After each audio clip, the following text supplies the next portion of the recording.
सभी किसान साथियों एवं बुजुर्गों को हमारा नमस्कार।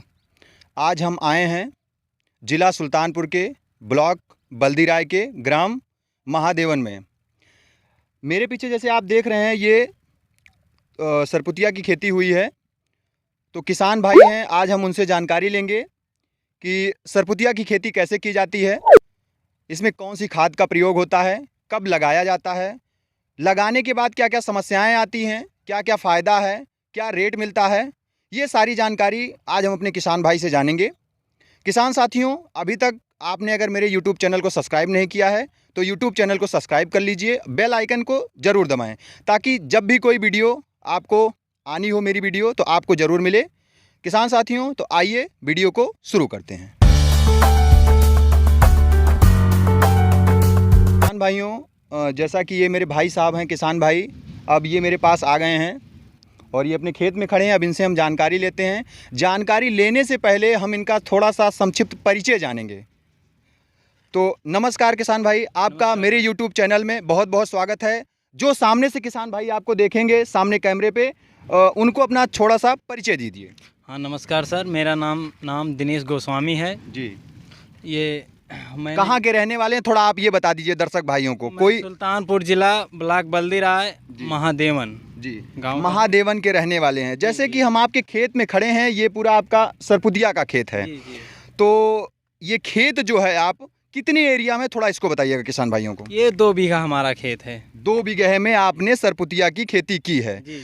तो इसको जब आप सरपुतिया की खेती करने का आपने मन बनाया तो सबसे पहले आपने खेत में क्या क्या किया, उसके बारे में थोड़ा खेत बताइए। में यही गोबर की खाद और रेसिडो फ्री खादें कुछ इसमें डलवाई। जी। उसके बाद में इस पे बिजाई करवा दी जी। और कुछ कीटनाशक दवाइयाँ, फंगीसाइड, बस इसी का स्प्रे समय समय पर करते रहते हैं। जी। और ये इस पे हमने मल्चिंग की सहायता से जैसे हमने हम इस पे आपकी झालर बात दे को दिया आपकी गया है। बात को थोड़ा सा हम काटना चाहेंगे, क्योंकि किसान भाई जो हैं थोड़ा सा उनको स्टार्टिंग से बताना पड़ता है, क्योंकि कुछ नए किसान हमारे जैसे जैसे आप युवा किसान हैं, आपको संपूर्ण जानकारी है या आपने भी किसी से सीखा होगा। जानकारी का अभाव सबको होता है, यहीं पे आके सब लोग सीखते हैं। सबसे पहले आप बताइए, जैसे आपका खेत हम देख रहे हैं नीचे, ये पूरा इस पे आपने मल्चिंग लगा के रखा, इसके बारे में हमें थोड़ा बताइए। आपने बेड कैसे बनवाया, क्या किया, इससे पहले आपने इस पे क्या फसल ली थी? थोड़ा सा बैठ जाइए और अगर बैठने में समस्या, भाई साहब की चोट लगी है पैर में, खड़े होकर ही दिखाएंगे। कैमरामैन से हम रिक्वेस्ट करेंगे नीचे दिखाते रहेंगे। बताइए सर। इसमें सर हमने 20 फरवरी को खरबूजे की बुवाई किया था। इसमें मैंने 20 अक्टूबर को मटर लगवाया था। मटर के बाद में खेत को जुतवाया। मटर, जैसा कि आप कह रहे हैं मटर लगवाए थे, मटर में आपको क्या प्रॉफिट हुआ, उसके बारे में किसान भाइयों को थोड़ा बताइएगा। हमारे 2 बीघा थी, 35,000 रुपये हमें मिला था, क्योंकि रेट बहुत डाउन हो गया, फिर भी 35,000 रुपये हमें मिले थे। 35,000 रुपए का आपको प्रॉफिट हुआ है। लागत कितनी आपकी आई थी, वो थोड़ा सा बताइएगा किसान भाइयों को। 9100 आई थी, 9,100 रुपये टोटल 9100 रुपए आपको लागत आई थी। इसी मल्चिंग पे आपने, नहीं दूसरी इससे पहले इस पे खरबूजे की खेती की थी आपने। हाँ। खरबूजे में आपको क्या प्रॉफिट हुआ था, उसके बारे में बताइए। खरबूजे में हमने ओवरऑल 1 लाख का खरबूजा बेचा था 2 बीघे में। 2 बीघे में आपने 1 लाख का बेचा था। लागत आपकी कितनी आ गई थी, दवा पूरा खेत तैयार करने से लेकर टोटल खर्चा काट के हमें लागत बताइए, प्रॉफिट बताइए। 31,000 रुपये आई थी टोटल लागत बिक्री तक। जी। प्रॉफिट आपका जो आया था 70,000, 70,000 रुपये जो है प्रॉफिट आया था।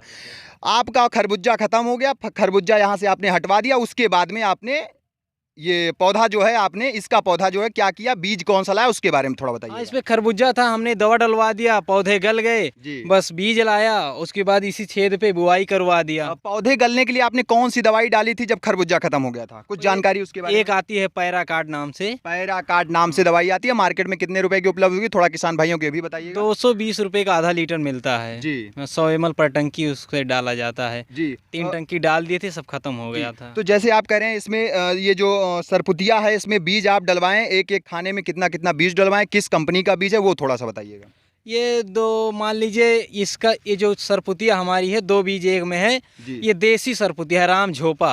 राम झोपा, एक लंबी वाली शायद होती है, थोड़ी छोटी छोटी इतनी बड़ी होती है, एक जो है गोल टाइप का होता है, ये कौन सा है? ये देसी वाली है राम झोपा, क्योंकि जो हाइब्रिड होती है उतना उत्पादन नहीं दे पाती है। हाइब्रिड जो होती है उसको उतना उत्पादन नहीं दे पाती। जब से ये पौधा आपका जमा है, जब छोटा छोटा अंकुरित हो गया होगा, अभी तक इतना बड़ा हुआ है, इसमें कितना खर्चा आया और कौन कौन सी बीमारियों का प्रकोप हुआ, वो भी बताइएगा, और दवाइयों के बारे में भी बताइएगा थोड़ा सा। यही कीटनाशक डलवाते हैं, फंगीसाइड, जैसे कि रॉकेट हो गया या साफ कार्बेंडेजिम, फंगीसाइड यही सब डलवाते हैं समय समय पर। और उसमें कुछ ड्रेंचिंग करवा दिए थे 052 34 फर्टिसाल यूरिया ह्यूमिक एसिड घोल बनवा के 100 ml पर पौधे में ड्रिंचिंग भी इसका करवा दिए थे।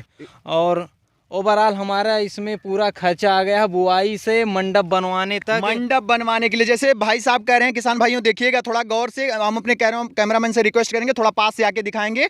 ये जो तार आपने लगाया हुआ है, जो पूरा आपने ये सिस्टम बना के रखा है, इसमें क्या खर्चा है? ये डोरी कौन सी है, इसके बारे में थोड़ा बताइए। ये कौन से नंबर का तार है? मुझे लग रहा 16 नंबर का तार है शायद ये। 16 नंबर का तार है ये। इसके बारे में बताइए कितना खर्चा आया ये आपका, जो आपने झालर बनाई है इसमें कितना खर्चा आया आपके? ओवरऑल मान लीजिए 3000 का हमने ये सफेदे का डंठल खरीदा हुआ था गड़वाने के लिए। 3000 का सफेदे का आपने डंठल खरीदा था। साइड में भी आप जाके दिखाइए उधर से पूरा किसान भाइयों को। और 4000 रुपए का हमारा तार, पेटवायर तार और ये सुतरी 4000 रुपए के। 7000 ओवरऑल हमारा मंडप में चला गया जी। और बीज का दवाई खर्चा लेकर 3500 ओवरऑल 10,500 रुपए हमारा खर्चा। 10,500 रुपए अभी तक आपका ये सरपुतिया में खर्चा हो चुका है। आप ये बताइए कि क्या अनुमान कर रहे हैं कि इसमें कितना प्रॉफिट हो जाएगा? अब कम से कम कुछ नहीं 50,000 तो आराम से मिल जाएगा। खर्चा काट के 50,000 रुपए का प्रॉफिट हो जाना चाहिए। बेड वगैरह का तो आपका खर्चा कोई नहीं होगा क्योंकि आपकी मल्चिंग ऑलरेडी लगी हुई थी। इसमें निराई गुड़ाई भी नहीं करना पड़ता है, कुछ नहीं। अगर मान लीजिए कोई खर वगैरह निकल जाए तो उसके लिए क्या करते हैं आप? दवाइयों का छिड़काव करेंगे या लेबर लगा के आप इसकी सफाई करवाएंगे? नहीं, वैसे तो इसमें खर होगा नहीं क्योंकि मल्चिंग बिछी हुई है। जो हमारे पौधे में जो खर होता है लेबर लगवा के उसे निकलवा देते हैं, 1-2 बस। लेबर लगवा के आप निकलवा देते हैं। हम आपको एक सलाह देना चाहेंगे, आपने पहले से खेती की है, जो भी कर रहे हो, हम आपको एक सलाह देना चाहेंगे कि लेबर की बजाय एक आप छोटा पावर टिलर खरीदिएगा तो उससे आपको काफ़ी बचत होगी। हाँ, बस सोच रहे हैं हम पावर टिलर लेने के लिए, क्योंकि हम उसे बुलवाते हैं केला वाला जुतवाने के लिए, तो 1000 रुपये हम फालतू उसे देते हैं। लेंगे अब की। जैसे कि आपने बेड बनवाया होगा, बेड आपने ये लेबर से बनवाया होगा या मशीन से बनवाया था? मशीन से बनवाया था। शायद 700-800 रुपए बीघा लेते हैं, बीघा लेते हैं 700 रुपए बीघा। तो अगर आप ये पावर टिलर खरीद लेंगे लगभग 46 से 50,000 रुपए में आपको पड़ेगा। अगर आप उसको खरीद लेते हैं तो आपको बेड बनाने में कोई दिक्कत नहीं है, अपने खेत की जुताई के लिए जितना आप खेती कर रहे हैं उसमें आपको बेहतर प्रॉफिट होगा। इसके बारे में क्या कहना चाहेंगे? नहीं, पावर टिलर हम लेंगे क्योंकि एक बार धुनिया में मेला लगा हुआ था वहाँ। जी, किसान मेला लगा हुआ था जी। तो वहाँ सुल्तानपुर के लोग आए हुए थे, कंपनी वाले माइको राजा के। माइको राजा, यस राजा भी एक कंपनी है, वो भी आए तो उनसे हमारी बात हुई थी। अब थोड़ा खेती में सुधार हो रहा है, अब लेंगे पावर टिलर हम, क्योंकि केले की खेती और करना चाहते हैं, इसे पावर टिलर हमें लेना पड़ेगा। स्टार्टिंग में हमने आपके एजुकेशन क्वालिफिकेशन के बारे में नहीं पूछ पाए और आपने बताया भी नहीं, तो हम ये जानना चाहेंगे आपका एजुकेशन क्वालिफिकेशन क्या है और इतनी उम्र में आपने खेती में आने का कैसे मन बना लिया? लोग जो है खेती में नहीं आना चाहते हैं। एजुकेशन में हमारा BA फाइनल और ITI भी चल रहा है जी। और खेती में बस ऐसे अचानक मन बन गया कि लोग खेती को बहुत बुरा नाम देते हैं कि खेती में हमेशा घाटा ही आता है, खेती में कोई प्रॉफिट नहीं आता भैया, खेती नहीं करेंगे हम जाएंगे दिल्ली मुंबई जॉब करने। इसीलिए हमने सोचा कि कुछ अलग करके दिखाओ कि आसपास के लोग देखें तो वो भी माने कि हाँ खेती में बहुत अच्छा इन्वेस्ट है, अगर हम मेहनत करें टेक्निकल खेती करें तो बहुत अच्छा इन्वेस्ट है खेती में। इसीलिए हम नई टेक्नीशियन से नई चीज रिसर्च कर नया काम कर रहे हैं। टेक्निकल विधि से आप खेती कर रहे हैं, परंपरागत खेती को छोड़कर टेक्निकल खेती पे हम कर रहे हैं। क्योंकि हमारे सिस्टम में देहात में क्या है कि लोग जो दादा बाबा थे वो उन्होंने परंपरागत खेती को ज्यादा महत्वता दी है, ना कि टेक्निकल खेती को। अब आप जो है टेक्निकल खेती में, हाँ हम टेक्निकल खेती करना चाहते हैं क्योंकि पारंपरिक खेती में कुछ है नहीं, उतना उसमें रेट मिलता है, फिर आजा बाबा करते चले, अभी तो कुछ बना नहीं पाए पारंपरिक खेती में, इसलिए हम टेक्निकल खेती की ओर जाना चाहते हैं। एक प्रश्न आपसे मेरा और है कि कुछ युवा जो हैं जो दिल्ली मुंबई में जाके जॉब कर रहे हैं, उनके बारे में आप क्या कहना चाहेंगे? वो खेती में आएँ, करें ना करें, क्या कैसा आप कहना चाहेंगे उसके बारे में? हाँ, उनके लिए हम कहना चाहते हैं खेती में आए, टेक्निकल खेती करें, अच्छी चीज़ों का रिसर्च करें। अब ये नहीं कि धान गेहूँ में आप बाँस जाएँ, धान गेहूँ में कुछ नहीं है।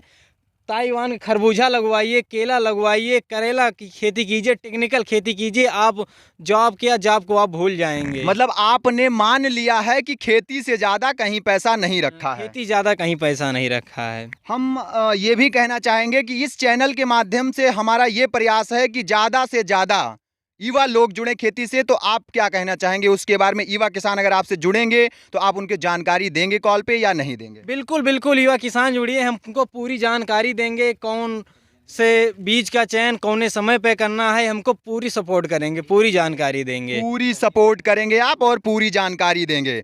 और अगर कोई किसान भाई जुड़ना चाहते हैं आपसे या आपसे कोई बातें करना चाहते हैं, तो आपका अगर कोई नंबर हो तो आप बोल दीजिए एक बार। जी जी जी, जी। मेरा नंबर लिख लीजिए 6386795852, दिनेश गोस्वामी के नाम जी, से। एक बार हिंदी में बोल दीजिएगा।